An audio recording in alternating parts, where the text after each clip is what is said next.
ನಮಸ್ತೆ. ಬಲಿಷ್ಠ ಭವ್ಯ ಭಾರತದ ಹೊರಗಡೆ ಜೀವನ್ವಾಸಿ ಯೂಟ್ಯೂಬ್ ಚಾನಲ್ಗೆ ಸ್ವಾಗತ, ಸುಸ್ವಾಗತ.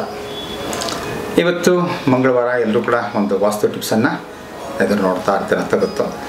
ಇದರಲ್ಲಿ ಏನು ಅಂತಂತಂದರೆ, ಮನೆಯ ದಕ್ಷಿಣ ಭಾಗದಲ್ಲಿ ಕೆಂಪು ಬಣ್ಣದ ಇದೇನಿದೆಯಲ್ಲ, ಸಿಲ್ವರ್ ಕಲರು, ಇದೇ ಥರದ ಕೆಂಪು ಬಣ್ಣದ ಒಂದು ಆನೆಯನ್ನು ಇಡಬೇಕು. ಆ ಮರದ್ದಾದರೂ ಸರಿ, ಅಥವಾ ಪಿಂಗಾಣಿಯಲ್ಲಿ ಮಾಡಿದ್ದಾದ್ರೂ ಸರಿ, ಅಥವಾ ಬೇರೆ ಯಾವುದೇ ಮೆಟೀರಿಯಲ್ ಆದರೂ ಮಾಡಿದರೂ ಸರಿ, ಆದರೆ ಅದು ಕೆಂಪು ಬಣ್ಣದಿರಬೇಕು.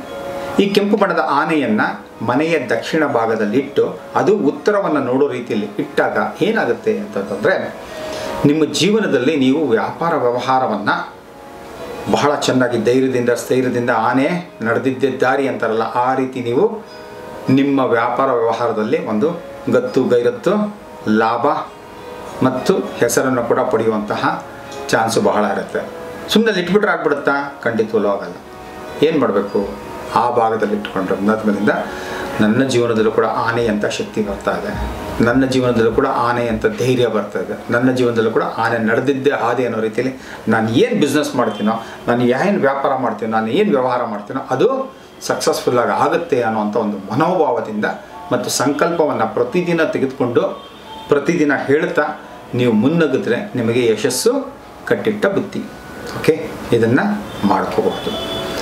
ಪ್ರಶ್ನೆ ಏನು ಅಂತಂದರೆ, ಎರಡು ಪ್ರಶ್ನೆ.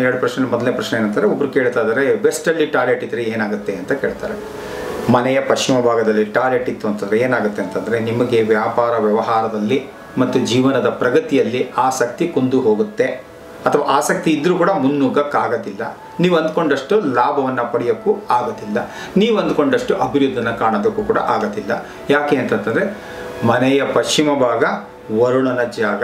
ಸೊ ಈ ವರುಣನ ಜಾಗದಲ್ಲಿ ಟಾಯ್ಲೆಟ್ ಇತ್ತು ಅಂತಂದರೆ ಅಲ್ಲಿಂದ ಬರುವಂಥ ನೆಗೆಟಿವ್ ಎನರ್ಜಿ ಏನು ಮಾಡುತ್ತೆ ಅಂತಂದರೆ, ನಿಮಗೆ ಸರಿಯಾದ ಚಿಂತನೆಗಳನ್ನು ಮಾಡೋದಕ್ಕೆ ಅನುಕೂಲ ಮಾಡಿ ಕೊಡೋದಿಲ್ಲ. ವ್ಯಾಪಾರದಲ್ಲಿ ನಾನು ಹೆಂಗೆ ಮುಂದೆ ಹೋಗ್ಬೋದು ಗೊತ್ತಾಗಲ್ಲ.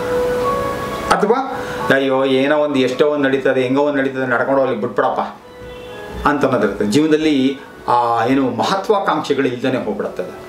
ಏನೋ ನಡೀತಾ ಇದೆ, ನಡ್ಕೊಂಡು ಹೋಗ್ಬಿಡಿ ಬಿಡು, ಇದು ಅಲ್ಲ. ನಾವು ಸಾಧಾರಣವಾಗಿ ಜೀವನ ನಡೆಸೋದಕ್ಕೋಸ್ಕರ ನಾವು ಹುಟ್ಟಿಲ್ಲ. ನಮ್ಮ ಕೈಯಲ್ಲಿ ಶಕ್ತಿ, ಸಾಮರ್ಥ್ಯ, ಜ್ಞಾನ, ವಿವೇಕ ಇರೋ ತನಕ ಕೂಡ ಜೀವನದಲ್ಲಿ ಮಹತ್ತನ್ನು ಬೃಹತ್ತನ್ನು ಸಾಧಿಸುವಂತಹ ಒಂದು ಛಲ, ಹಠ, ಧೀರತೆ, ವೀರತೆ ನಮಗೆ ಇರಬೇಕಾಗತ್ತೆ. ಓಕೆ, ಇದು ಮೊದಲನೇ ಪ್ರಶ್ನೆಗೆ ಉತ್ತರ ಇತ್ತು. ಏನು ಮಾಡ್ಕೋಬೇಕು? ನನ್ನ ಹಳೆ ಎಪಿಸೋಡ್ಗಳನ್ನ ನೋಡ್ತಾ ಹೋಗ್ತಾರೆ, ಬರೀ ಟಾಯ್ಲೆಟ್ ಬಗ್ಗೆನೇ ಒಂದು ಸೀರೀಸ್ ಮಾಡಿದ್ದೆ. ಎಲ್ಲೆಲ್ಲಿ ಟಾಯ್ಲೆಟ್ ಇದ್ದರೆ ಏನೇನಾಗುತ್ತೆ, ಅದರ ಪರಿಣಾಮಗಳೇನಿರುತ್ತೆ, ಅದನ್ನು ಯಾವ ರೀತಿ ನಾವು ಸರಿಪಡಿಸ್ಕೋಬೋದು ಅಂತ ಅದನ್ನು ತಿಳಿಸುತ್ತೆ. ಓಕೆ, ಮತ್ತೊಬ್ಬರು ಪ್ರಶ್ನೆ ಏನು ಕೇಳ್ತಾ ಇದ್ದಾರೆ ಅಂದರೆ, ವೆಜ್ಜು ನಾನ್ ವೆಜ್ಗೆ ಬೇರೆ ಬೇರೆ ಕಿಚನ್ ಮಾಡ್ಕೋಬೇಕಾ ಅಂತ ಕೇಳ್ತಾ ಇದ್ದಾರೆ. ವಾಸ್ತು ಪ್ರಕಾರ ಹಾಗೇನಾದ್ರು ಇದೆಯಾ ಅಂತ. ಖಂಡಿತವಾಗಲೂ ಆ ಥರದ್ದು ಏನೂ ಇಲ್ಲ. ಅದೆಲ್ಲ ಹೊಸ್ದಾಗಿ ಉಟ್ಕೊಂಡಿರೋಂಥದ್ದು ನಿಮ್ಮ ಮನಸ್ಸಿಗೆ ಬಿಟ್ಟಿತ್ತು ಅಷ್ಟೇ ಹೊರತು, ವೆಜ್ಜಿಗೊಂದು ಸ್ಟವ್ವು, ವೆಜ್ಜಿಗೊಂದು ಪಾತ್ರೆ, ನಾನ್ ವೆಜ್ಜಿಗೊಂದು ಪಾತ್ರೆ. ತಿನ್ನೋರು ಯಾರು ಮನೆಯಲ್ಲಿ 4 ಜನ ಇದ್ದಾರೆ ಅಂದರೆ ಅದು 3 ಜನ ವೆಜ್ ತಿಂತಾರೆ, ಒಬ್ಬರು ನಾನ್ ವೆಜ್ ತಿಂತಾರೆ ಅಂತಾರೆ. ನಾನ್ ವೆಜ್ ತಿಂದವರು ಅದೆಲ್ಲ ಜೀರ್ಣ ಆಗಿ ಹೊಟ್ಟೆಯಿಂದ ಕ್ಲೀನ್ ಆಗೋ ತನಕ ಅವ್ರ ಮನೆಯಿಂದ ಆಚೆ ಇರಬೇಕಾ?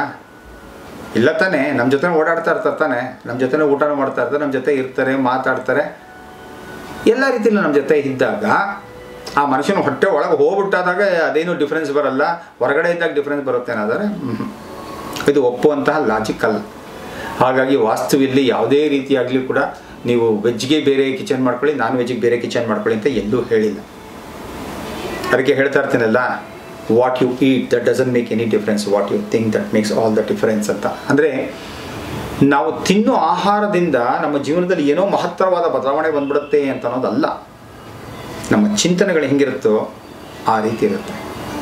ತಿನ್ನೋದೆಲ್ಲ ಸಾತ್ವಿಕ ಫುಡ್ಡೇನೆ, ಆದರೆ ಚಿಂತನೆ ಎಲ್ಲ ತಾಮಸಿಕವಾಗಿದ್ರೆ ಏನು ಮಾಡೋಕ್ಕಾಗುತ್ತೆ? ತಿಂದು ತಿಂದು ತಿಂದು ಮಲಕೋಬೇಕು, ತಿಂದು ತಿಂದು ತಿಂದು ಗಲಾಟೆ ಹೋಗಬೇಕು, ತಿಂದು ತಿಂದು ತಿಂದು ಹೊಡೆದಾಡಬೇಕು, ತಿಂದು ತಿಂದು ತಿಂದು ಕಿರ್ಚಾಡಬೇಕು, ಅರ್ಚಾಡಬೇಕು, ಎಲ್ಲ ಮಾಡಬೇಕು. ಇದರಿಂದ ಏನಾಗುತ್ತಲ್ಲ, ಅದಕ್ಕೆಲ್ಲ ಡಿಫ್ರೆನ್ಸು. ಇದರೊಳಗೆ ಏನಾಗುತ್ತಲ್ಲ ಅದು ಡಿಫ್ರೆನ್ಸು. ಹಾಗಾಗಿ ನನ್ನ ಪ್ರಕಾರ ನಾನು ಇದನ್ನು ದೊಡ್ಡದಾಗಿ ತಗೊಳ್ಳೋದಿಲ್ಲ. ವಾಸ್ತುವಲ್ಲಿ ಅದಕ್ಕೆ ಅಂತ ವಿಶೇಷವಾಗಿ ಇನ್ನೇನೂ ಇಲ್ಲ. ಒಂದೇ ಕಿಚನ್ನು, ಅಲ್ಲೇ ಮಾಡ್ಕೊಳ್ಳಿ, ಊಟ ಮಾಡಿ ಚೆನ್ನಾಗಿರಿ, ನೆಮ್ಮದಿಯಾಗಿರಿ. ನಾನ್ ವೆಜ್ ತಿನ್ನೋಂಥ ತಪ್ಪು ಅಂಥದ್ದು ಇಲ್ಲವೇ ಇಲ್ಲ. ಅರ್ಥ ಆಯ್ತಲ್ಲ? ಸೊ ನಿಮ್ಮ ಆರೋಗ್ಯಕ್ಕೆ ನಿಮ್ಮ ಆಹಾರ ಪದ್ಧತಿ ಏನಿರುತ್ತೋ ಅದನ್ನು ತಗೊಳ್ಳಿ, ತಪ್ಪೇನೂ ಇಲ್ಲ. ಆದರೆ ನಿಮ್ಮ ಚಿಂತನೆ, ಮಾತು, ಕತೆ, ನಡೆ, ನುಡಿ, ನಿಮ್ಮ ಹಾವ ಭಾವ ಸ್ವಭಾವ ಇದರಲ್ಲಿ ಒಳ್ಳೆತನ ಇದ್ದರೆ ಭಗವಂತನ ಕೃಪಾ ಕಟಾಕ್ಷ ಖಂಡಿತವಲ್ಲೂ ಆಗೇ ಆಗುತ್ತೆ. ಓಕೆ, ಇಷ್ಟನ್ನು ಮಾಡ್ಕೊಳ್ಳಿ. ಭಗವಂತ ಎಲ್ಲರೂ ಕೂಡ ಆಯುಷ್ಯ, ಆರೋಗ್ಯ, ಉಲ್ಲಾಸ, ಉತ್ಸಾಹವನ್ನು ಯಥೇಚ್ಛವಾಗಿ ಕೊಡಲಿ ಅಂತ ಕೇಳ್ಕೊಳ್ತಾ ನಮಸ್ತೆ, ಜೈ ಹಿಂದ್.